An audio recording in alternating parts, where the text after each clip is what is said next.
Mesdames et messieurs, merci de nous choisir parmi tant d'autres pour vous informer. Bienvenue à ce journal du Kantu, votre télévision. Tout de suite, le titre. Vincent Karega, ambassadeur rwandais, est expulsé de la République démocratique du Congo. Il a 48 heures pour quitter le territoire national congolais. L'annonce a été faite ce samedi 29 octobre à la suite d'une réunion d'urgence dirigée par Félix Tshisekedi. Cette décision est motivée par la dégradation de la situation sécuritaire dans la partie Est, spécifiquement au Nord Kivu, à la suite des événements des attaques du M23 soutenues par le Rwanda.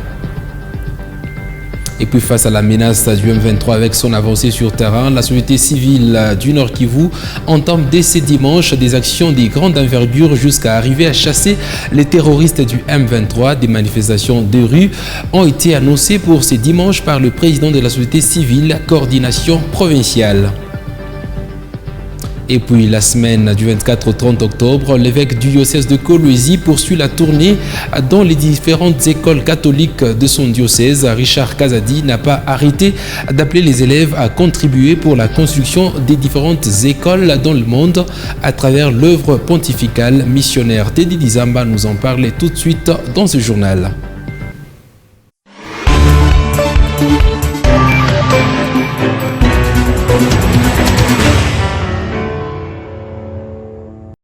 Mesdames et messieurs, encore une fois de plus, bienvenue à ce journal du week-end sur votre télévision. Le chef de l'État, RD Congolais, commandant suprême des FARDC et de la police nationale, a présidé ce samedi 29 octobre une réunion sur la sécurité nationale en rapport avec l'évolution de la situation sécuritaire à l'est du pays. Il a été décidé au cours de ces conseils de la défense l'expulsion de l'ambassadeur rwandais Vincent Karega dans les 48 heures en raison de la persistance dans son pays. De son pays plutôt à agresser la RDC. Suivez les comptes rendus de ces conseils de la défense lus par le ministre de la Communication et Médias, Patrick Mouyaya. Le président de la République, chef de l'État, commandant suprême de forces armées de la République démocratique du Congo et de la police nationale congolaise, a présidé ce samedi 29 octobre 2022 à la Cité de l'Union africaine à Kinshasa une réunion élargie du Conseil supérieur de la défense. Il a été question de faire le point de l'évolution de la situation sécuritaire dans le Nord Kivu, marquée particulièrement par une série d'attaques et l'occupation de quelques localités congolaises dans les territoires de Rutshuru par le M23 appuyé par l'armée rwandaise.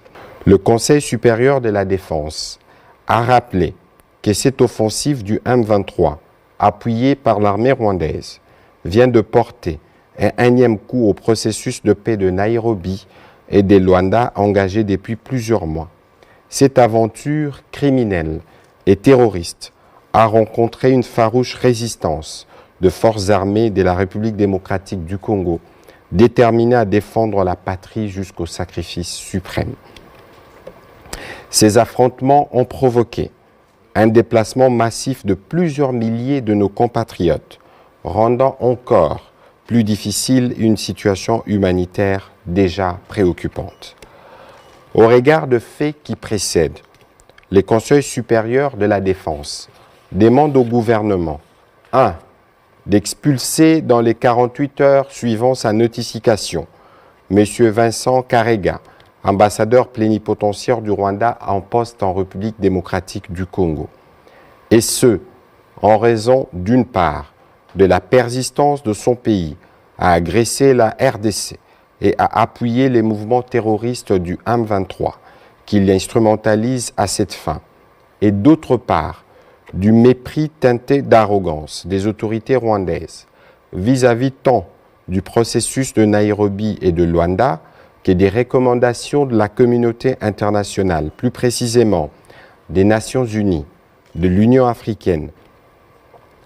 En vue de préserver l'unité nationale, le Conseil supérieur de la défense a rappelé la recommandation du président de la République, chef de l'État, celle de s'abstenir de tout type de discours, actes de violence ou des stigmatisations contre les communautés rwandophones, pour ne pas prêter les flancs à l'ennemi. Il a encouragé les services de sécurité à veiller à la stricte observance de cette recommandation. Et puis face à la menace du M23 avec son avancée sur terrain, la société civile du Nord Kivu entame dès ce dimanche des actions de grande envergure jusqu'à arriver à chasser les terroristes du M23. Des manifestations des rues commencent dès ce dimanche, annonce faite par le président de la société civile, coordination provinciale du Nord Kivu, John Banyene. Suivez. Pour faire face à cette menace qui nous est laissée, celle par toute la communauté internationale, nous décidons d'entamer les actions de grande envergure suivantes. Demander à la population du territoire de Nyiragongo, de la ville de Goma et ses environs, d'organiser à partir de ce samedi 29 octobre 2022 de veillées nocturnes illimitées pour participer à la sécurité et exiger à la communauté internationale de quitter l'hypocrisie vis-à-vis de la RDC et du peuple congolais, afin de contraindre le Rwanda et l'Ouganda au retrait immédiat de leurs troupes sur le sol congolais dans le territoire de Rutshuru. Demander à la population de Nyiragongo, de Goma et ses environs à participer activement aux marches pacifiques qui commencent ce dimanche, le 30 octobre 2022, à partir de 9h et se poursuivront le lundi 31 octobre 2022 pour demander à la communauté internationale de se mobiliser pour la cause du peuple congolais. Point de rassemblement à l'esplanade de l'ISC Goma.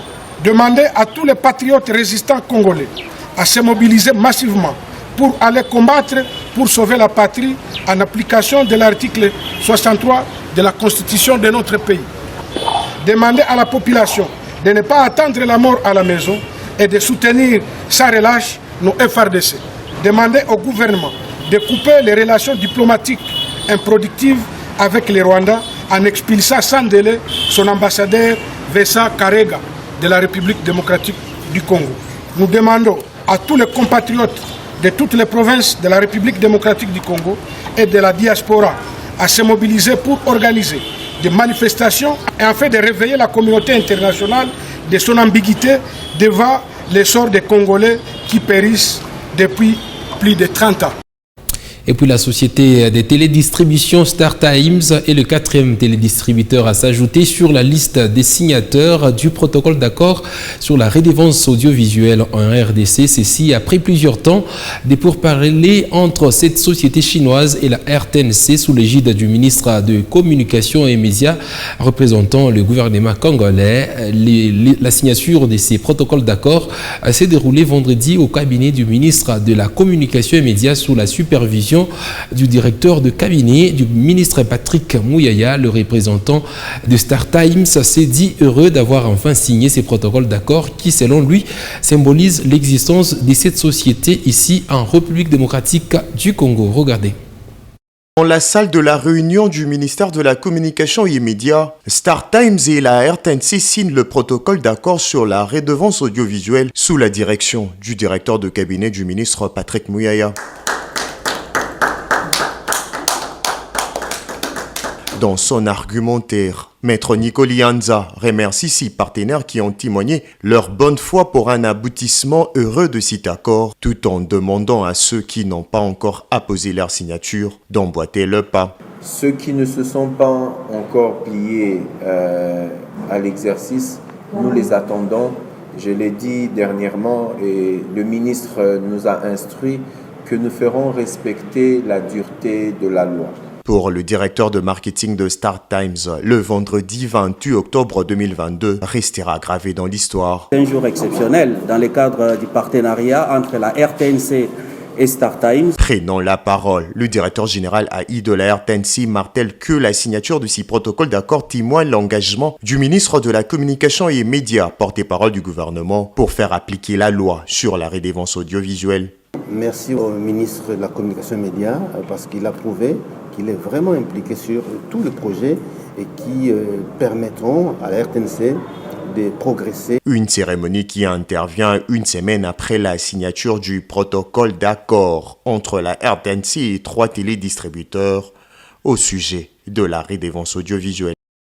Rendons-nous à présent au Kasaï central, la lutte contre les sida. Le ministère provincial de la Santé met en place un comité de mobilisation des fonds pour lutter contre ces virus chez les enfants et femmes enceintes. Ceci est intervenu au cours d'un forum d'échange organisé par le programme national multisectoriel de lutte contre les sida avec l'appui de l'ONU SIDA. Solène Touma-Moufika, notre correspondant, nous en parle. Avec des mesures de restriction de confinement.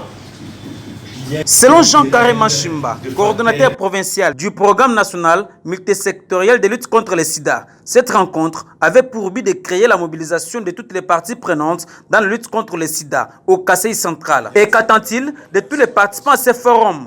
Nous attendons des participants une réflexion. C'est ainsi qu'au bout de cet atelier, le ministre a mis en place un comité technique chargé de mettre en place une feuille de route qui va répéter les actions prioritaires que la province devra mettre en œuvre pour pouvoir accélérer les positionnements de la province dans la lutte contre le sida et en termes de la discrimination, la stigmatisation que nous devons éliminer au niveau de notre province et aussi le verge pédiatrique, donc au niveau des enfants. Il y a un écart qui se crée entre les femmes enceintes qui sont séropositives, qui sont prises en charge et les enfants qui sont aussi. Ayant présidé ce forum, Rose Nkashama, ministre provincial de la Santé, reste déterminée à porter haute la voix du PNMLS pour une mobilisation azimite à travers le comité installé pour cette fin. Je m'engage à solliciter l'implication de son Excellence Monsieur le gouverneur de la province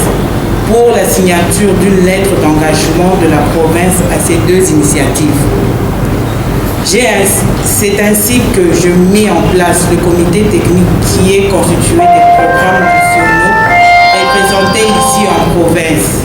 Je remercie l'ONU SIDA pour son appui à l'organisation de ce forum et dans le processus de mobilisation de ressources dans le cadre de notre adhésion à ces deux initiatives. C'est la salle de réunion de l'Organisation mondiale de la santé Kasaï centrale qui a servi de cadre à cette rencontre. Des cas de violation de droits des enfants sont enregistrés dans les lois là-bas, notamment celui d'une femme qui aurait brûlé ses deux enfants, qui son prophète avait taxé de sorciers au quartier Kasulo. Parmi les autres cas, il y a celui d'une fillette poignardée par son oncle, mais qui heureusement a échappé à la mort. Le commissariat du genre enfants et familles appelle les parents au respect des droits des enfants. Les détails, c'est dans ces grands formats proposés par Louise Fatou et John Sindier. Jacques Kabungu est le prophète qui aurait brûlé deux enfants dont une fille d'environ 7 ans et un garçon d'au moins 12 ans appartenant à Mankou Kalonji, habitant le quartier Kakifouloué. Saisi du dossier, le commissariat des affaires sociales et humanitaires genre enfants et familles a dépêché une équipe constituée de la conseillère en matière du genre enfants et famille Chantal Cohn, celui chargé des questions juridiques Prince Lenguier, ainsi que celui des affaires sociales Nathan Kankou, au bureau du quartier Kakifouloué où étaient détenus ces incriminés. En présence du chef de quartier, les envoyés de Nathalie Lunda les ont entendus et exigé leur transfèrement aux institutions compétentes pour leur jugement. Étant serviteur de Dieu, as-tu déjà vu dans la Bible un passage où on délivre les gens avec du sable chaud?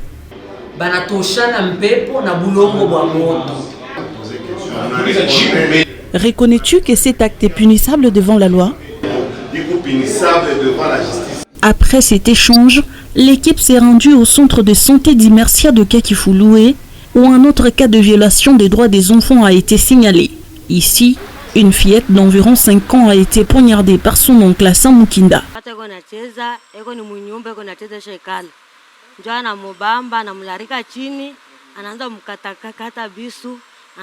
Elle était en train de jouer dans la maison et son oncle est arrivé.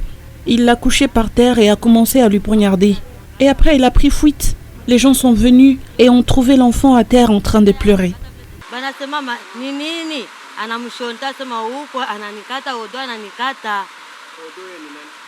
Le médecin a tout de même garanti une bonne évolution de la santé de la patiente. Parce que la première fois quand on l'avait reçue, elle saignait de partout là, elle était très pâle. Donc on a eu à la transfuser d'abord, on a suturé les plaies et puis on l'a mis sous antibiotiques. Parce que ces plaies-là s'infectent facilement. Justement. Vous pensez que son évolution... Très bien d'ailleurs. Là, on voit même la petite en train de manger. Parce que dans les premiers jours, là, elle ne mangeait même pas. Elle ne parlait même pas. Touchée par ce constat, la conseillère de Nathalie Lunda en charge du genre enfants et famille a profité de l'occasion pour sensibiliser les personnes présentes à ce centre sur les droits des enfants et la lutte contre leurs violations.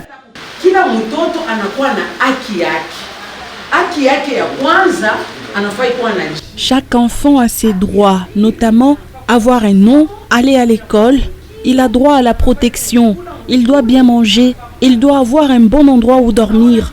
Mais de nos jours, les parents ne gardent pas bien les enfants. Nous avons beaucoup de cas de violence sur mineurs. Un bon parent, c'est celui qui met son enfant au monde et l'élève comme il se doit pour finalement être heureux du fruit de ses entrailles.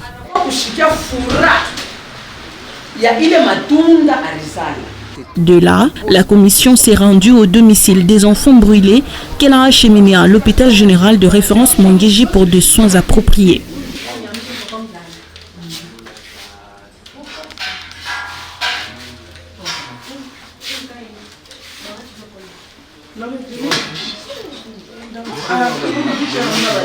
Celui-ci n'est pas le dernier cas de maltraitance des enfants. Il y a également celui de Déborah, une jeune d'une vingtaine révolue qui aurait jeté son bébé dans les toilettes après son accouchement. Elle aussi doit répondre de son acte devant la justice.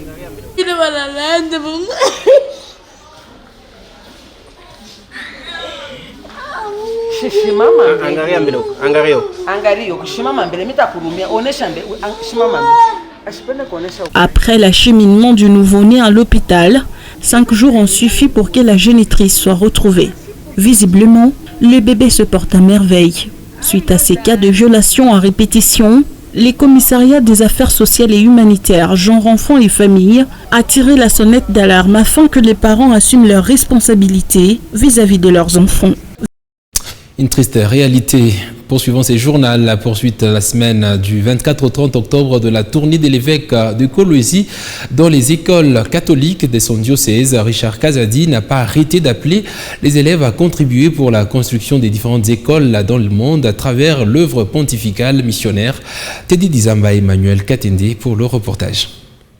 Poursuivant sa visite apostolique dans les écoles de son diocèse, l'évêque Richard Kazadi a consacré toute la semaine pour se rendre tour à tour au lycée Joudi, au complexe scolaire Tupendani, Saint-Charles-Loanga, Kizito, ainsi qu'à l'école primaire Saint-Pierre-Fouillé.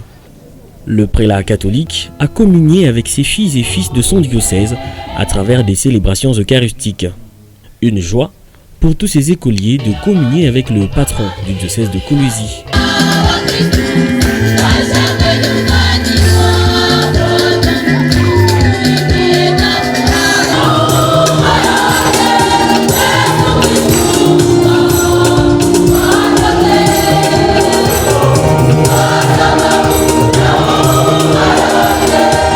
Richard Kazadi Kamba n'a pas cessé d'inviter les élèves et leurs parents de contribuer à l'œuvre de l'enfance missionnaire qui a pour but de récolter des dons des enfants catholiques pour la construction de différentes écoles dans les milieux les plus reculés du monde entier. Puisqu'il va vous dire, puisque vous avez aidé les enfants qui n'avaient pas la possibilité de bien étudier à bien étudier, c'est moi que vous avez aidé. Et vous allez entrer au ciel, là où il y aura la joie éternelle. Vous voulez entrer au ciel ou en enfer? Si vous voulez aller au ciel, soyez de ceux-là qui savent partager, ceux-là qui savent se soucier pour le bien des autres. Maintenant, on va vous appeler pour manifester votre amour et votre générosité pour les autres enfants qui n'ont pas les mêmes possibilités d'étudier comme vous. Et cela, chers amis, va vous attirer des bénédictions au Seigneur et vous pouvez être sûr d'entrer un jour au ciel. Amen. Les dons récoltés à travers cette tournée du prélat Richard Kazadi sera envoyé au Saint-Siège pour fin utile. Et à l'occasion de la journée mondiale des accidents vasculaires cérébraux, cette attaque qui tue et peut laisser des séquelles irréversibles, célébrée ce 29 octobre, notre reporter Exaucé Ngoy a rencontré le docteur Chris Lumbwe qui est revenu sur les différents facteurs favorisant la survenue de l'AVC. Les détails, c'est dans cet élément de reportage. L'accident vasculaire cérébral, également appelé attaque, survient suite à une interruption de la circulation sanguine vers ou dans le cerveau. Des facteurs de différents ordres peuvent prédisposer une personne à cette attaque, avec en tête l'hypertension, explique le docteur Chris Lumbwe. Quand on parle d'AVC, ça veut dire accident vasculaire cérébral. On appelle ça également attaque cérébrale.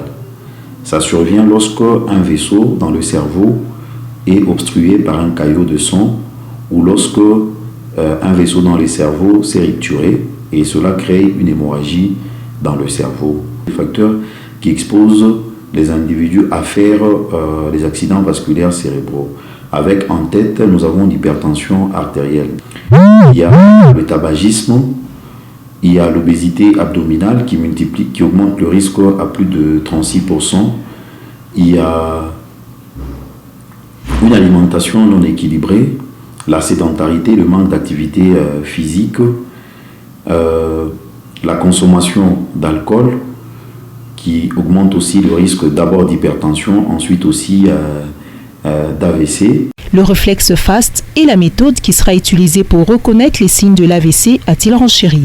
Ici, c'est le réflexe FAST. FAST, le mot anglais, qu'on écrit F-A-S-T. F pour dire faciès.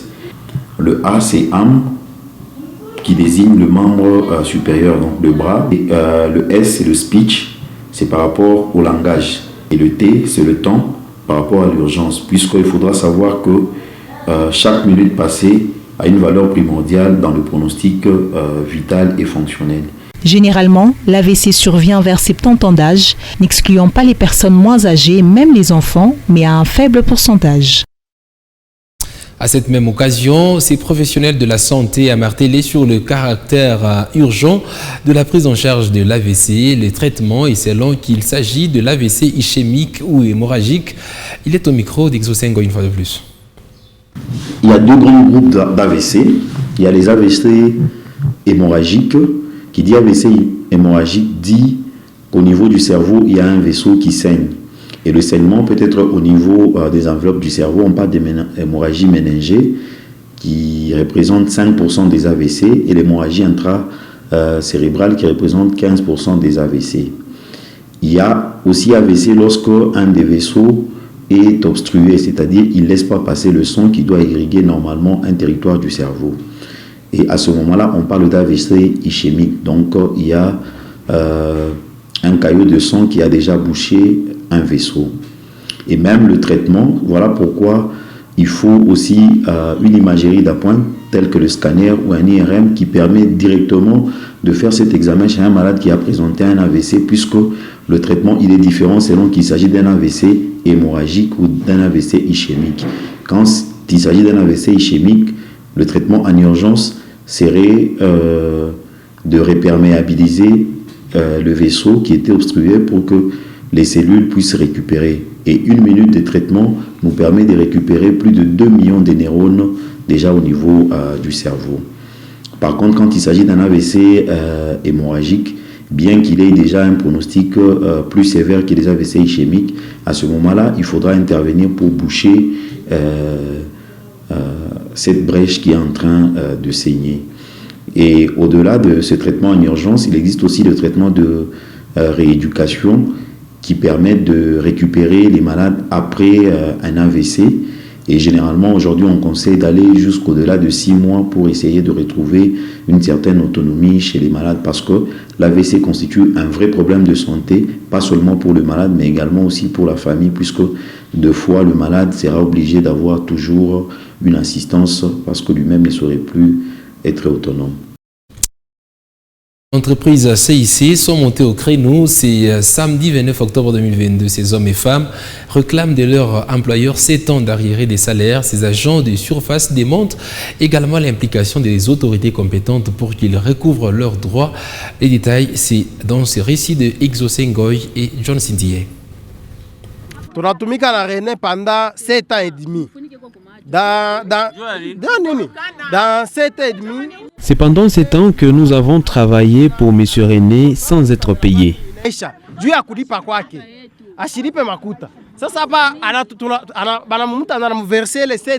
Après quoi, Mutanda a rompu le contrat avec CIC, tout en versant à l'entreprise nos décomptes.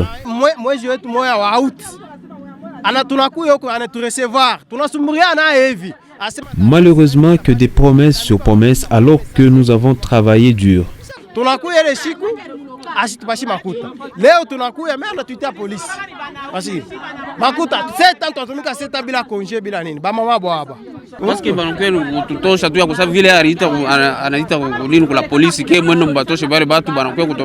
En plus, aujourd'hui c'est la police que l'on nous envoie pour nous expulser. Elle nous envoie à l'inspection. Qu'irons-nous faire là-bas? Ce que l'on veut, c'est qu'ils nous payent.